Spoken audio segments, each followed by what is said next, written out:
പോകുന്നത് ഒരു മുതലയുടെയും കുരങ്ങന്റെയും കഥയാണ്. ഒരു വലിയ കാടുണ്ടായിരുന്നു. ആ കാട്ടിലൂടെ ഒരു വലിയ നദി ഒഴുകുന്നുണ്ടായിരുന്നു. കാട്ടിലെ ആ നദിയുടെ കരയിലായി ഒരു ആപ്പിൾ മരവും ഉണ്ടായിരുന്നു.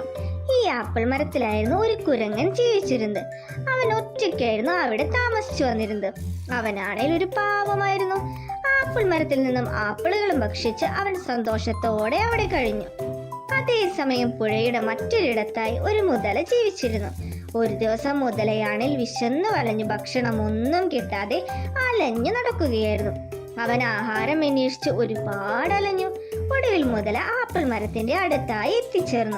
അവിടെ എത്തി ചുറ്റും നോക്കിയപ്പോൾ മുതലയാണിൽ ആപ്പിൾ മരത്തിലിരിക്കുന്ന കുരങ്ങനെ കണ്ടു. മുതല കുരങ്ങനോട് പറഞ്ഞു, സുഹൃത്തേ, ഞാൻ കുറച്ചു ദൂരെ നിന്നാണ് വരുന്നത്. രാവിലെ മുതൽ ഒന്നും കഴിച്ചിട്ടില്ല. നല്ല വിശപ്പുമുണ്ട്. എന്തെങ്കിലും കഴിക്കാൻ കിട്ടിയാൽ നന്നായിരുന്നു. ഇത് കേട്ട് ദയ തോന്നിയ കുരങ്ങനാണേൽ ആപ്പിൾ മരത്തിൽ നിന്നും കുറച്ച് മധുരമുള്ള ചുവന്ന ആപ്പിളുകൾ അടർത്തിയെടുത്തു മുതലയ്ക്ക് നൽകി. മുതലയാണേൽ അതെല്ലാം വളരെ സ്വാദോടെ കഴിച്ചു.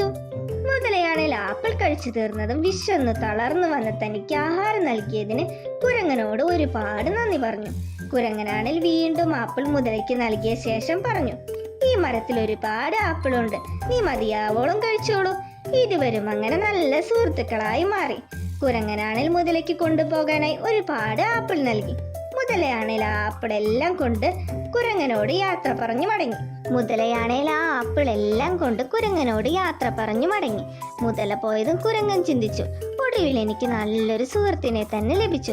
പാവം മുതല. മുതല പോകുന്ന നോക്കി കുരങ്ങൻ അങ്ങനെ നിന്നു. അങ്ങനെ അടുത്ത ദിവസം വന്നെത്തി. അടുത്ത ദിവസമായതും വീണ്ടും മുതല കുരങ്ങന്റെ അടുത്തേക്ക് വന്നു. മുതലയെ കണ്ടതും കുരങ്ങന് സന്തോഷമായി. കുരങ്ങൻ മുതലയ്ക്ക് വീണ്ടും ആപ്പിൾ നൽകി. അവർ കുറേ സമയം സംസാരിച്ചു. മുതലയാണേൽ ആ ആപ്പിൾ എല്ലാം കഴിച്ചുകൊണ്ട് കുരങ്ങനോട് സംസാരിച്ചു കൊണ്ടിരുന്നു. കുറേ സമയം കഴിഞ്ഞതും മുതലയ്ക്ക് പോകേണ്ട സമയമായി. കുരങ്ങൻ മുതലയ്ക്ക് കൊണ്ടുപോകാനായി നിറയെ ആപ്പിൾ നൽകി. മുതല അതെല്ലാം കൊണ്ട് തിരികെ യാത്രയായി. കുരങ്ങനാണെങ്കിലോ മുതല പോകുന്നത് നോക്കി അങ്ങനെ നിന്നു. എന്നാൽ മുതലയാണെങ്കിൽ കുരങ്ങൻ നൽകുന്ന ആപ്പിൾ എല്ലാം കൊണ്ടു കൊടുത്തിരുന്നത് വീട്ടിലുള്ള മുതലയുടെ ഭാര്യയ്ക്കായിരുന്നു. മുതലയുടെ ഭാര്യയ്ക്കാണെങ്കിൽ ആപ്പിൾ എല്ലാം വളരെയധികം ഇഷ്ടപ്പെട്ടു. അവൾ ആർത്തിയോടെ ആപ്പിൾ എല്ലാം കഴിച്ചതിന് ശേഷം ചിന്തിച്ചു, ആപ്പിളിന് ഇത്രയും രുചിയാണെങ്കിൽ മധുരമുള്ള ആപ്പിളുകൾ മാത്രം കഴിക്കുന്ന കുരങ്ങന്റെ ഹൃദയത്തിന് എന്തു മധുരമായിരിക്കും. അത് കഴിക്കാൻ കിട്ടിയാൽ എത്ര നന്നായിരിക്കും.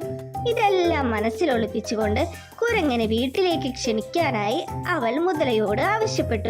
എന്നാൽ തന്റെ സുഹൃത്തിനെ ചതിക്കാൻ മുതല തയ്യാറായില്ല. എന്നാൽ സൂത്രശാലിയായ ഭാര്യ കുരങ്ങനെ കിട്ടാനായി രോഗിയായി നടിച്ചു. അസുഖം മാറണേൽ കുരങ്ങന്റെ ഹൃദയം കഴിക്കണമെന്നും പറഞ്ഞു. തുടർന്ന് ഒരു നിവൃത്തിയുമില്ലാതെ മണ്ടനായ മുതല കുരങ്ങനെ കൊണ്ടുവരാനായി കുരങ്ങന്റെ അടുത്തേക്ക് പുറപ്പെട്ടു. കുരങ്ങനാണിൽ പതിവ് പോലെ മുതല വരുന്നത് നോക്കി പുഴക്കരയിൽ നിൽക്കുകയായിരുന്നു. ആ സമയമാണ് മുതല അങ്ങോട്ടേക്ക് വന്നത്. ശേഷം മുതല കുരങ്ങനെ വീട്ടിലേക്ക് ക്ഷണിച്ചു. തന്റെ സുഹൃത്തായ മുതലയുടെ ക്ഷണം കുരങ്ങനാണിൽ സ്വീകരിച്ചു. പക്ഷേ കുരങ്ങൻ മുതലയോട് ചോദിച്ചു, സുഹൃത്തെ, ഞാൻ എങ്ങനെയാണ് നദിയുടെ അക്കരെയുള്ള തന്റെ വീട്ടിലേക്ക് ഈ നദി കടന്നു വരുന്നത്? എനിക്ക് നിന്നെ പോലെ നീന്താൻ അറിയില്ലല്ലോ. ഇത് കേട്ട മുതല പറഞ്ഞു, അതാണോ കാര്യം? നീ വിഷമിക്കേണ്ട കുരങ്ങ. നീ എന്റെ പുറത്ത് കയറിക്കോളൂ. ഞാൻ നിന്നെ സുരക്ഷിതമായി അക്കരെ എത്തിക്കാം. ഇത് കേട്ടത് കുരങ്ങൻ സന്തോഷത്തോടെ മുതലയുടെ പുറത്ത് കയറിയിരുന്നു.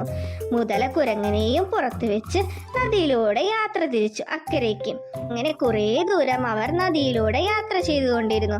കുരങ്ങനാണെങ്കിൽ നദിയിലെ കാഴ്ചകളെല്ലാം കണ്ട് മുതലയുടെ പുറത്ത് അങ്ങനെ ഇരുന്നു. നദിയുടെ മധ്യത്തിലെത്തിയപ്പോൾ മുതല കരുതി, ഇനി എന്തായാലും കുരങ്ങൻ തിരിച്ചു പോകാൻ കഴിയില്ല. അതുകൊണ്ട് സത്യം പറഞ്ഞാലോ? മുതല കുരങ്ങനോട് പറഞ്ഞു, സുഹൃത്തെ, എന്റെ ഭാര്യയ്ക്കൊരു അസുഖമുണ്ട്. ഒരു കുരങ്ങന്റെ ഹൃദയം കഴിച്ചാൽ മാത്രമേ അസുഖം ഭേദമാകൂ. നീ എന്നെ ഹൃദയം തന്നു സഹായിക്കണം. ഇത് കേട്ട കുരങ്ങനെ അപകടം മനസ്സിലായി. കുരങ്ങൻ പറഞ്ഞു, അതിനെന്താ സുഹൃത്തെ, ഇത് നേരത്തെ പറയാമായിരുന്നില്ലേ? ഞാനാണെങ്കിൽ ആരും മോഷ്ടിക്കാതിരിക്കാനായി എന്റെ ഹൃദയമാണെങ്കിൽ എടുത്ത് ആപ്പിൾ മരത്തിന്റെ മുകളിൽ വയ്ക്കുകയും ചെയ്തു. ഒരു കാര്യം ചെയ്, നമുക്കത് പോയി എടുത്തുകൊണ്ടുവരാം. ഇത് കേട്ടതും മണ്ടനായ മുതലയാണെങ്കിലോ അതും വിശ്വസിച്ച് തിരിച്ച് ആപ്പിൾ മരത്തിന്റെ അടുത്തേക്കായി യാത്ര തിരിച്ചു. അങ്ങനെ ഒടുവിൽ കുറെ ദൂരം യാത്ര ചെയ്തതിനു ശേഷം ഇരുവരും കൂടെ ആപ്പിൾ മരത്തിന്റെ അടുത്തേക്കായി എത്തിച്ചേർന്നു. അവിടെ എത്തിയതും കുരങ്ങനാണേൽ ജീവനും കൊണ്ട് മുതലയുടെ പുറത്തു നിന്ന് ചാടി ഇറങ്ങി. എന്നിട്ട് മുതലയോട് പറഞ്ഞു, ഭാര്യയുടെ വാക്ക് കേട്ട് സ്വന്തം സുഹൃത്തിനെ അപായപ്പെടുത്താൻ തുനിഞ്ഞ നീ എന്തൊരു മണ്ടനാണ്. പോയി ദുഷ്ടയായി നിന്റെ ഭാര്യയോട് പറയൂ, അവളുടെ ഭർത്താവാണ് ഈ ലോകത്തിലെ ഏറ്റവും വലിയ വിഡ്ഢിയെന്ന്. എന്നിട്ട് ജീവൻ തിരിച്ചു കിട്ടിയ ആശ്വാസത്തിൽ കുരങ്ങൻ മരച്ചിലകൾക്കിടയിലായി ഒളിച്ചിരുന്നു. മുതലയാണിൽ നല്ല ഒരു സുഹൃത്തിനെ നഷ്ടപ്പെട്ട വേദനയിൽ അവിടെ നിന്നും തിരിച്ചുപോയി. ഈ കഥ കൂട്ടുകാർക്കെല്ലാവർക്കും ഇഷ്ടമായോ? ഈ കഥയിൽ നിന്നും കൂട്ടുകാർക്ക് എന്താണ് മനസ്സിലായത്? നമ്മുടെ മനസ്സാന്നിധ്യവും ബുദ്ധി സാമർഥ്യവും കൊണ്ട് ഏത് പ്രതിസന്ധി ഘട്ടത്തെയും അതിജീവിക്കാൻ സാധിക്കുന്നതാണ്. ഈ കഥ കൂട്ടുകാർക്ക് എല്ലാവർക്കും ഇഷ്ടമായെങ്കിൽ തീർച്ചയായും ലൈക്ക് ചെയ്യുക, ഷെയർ ചെയ്യുക, സബ്സ്ക്രൈബ് ചെയ്യുക.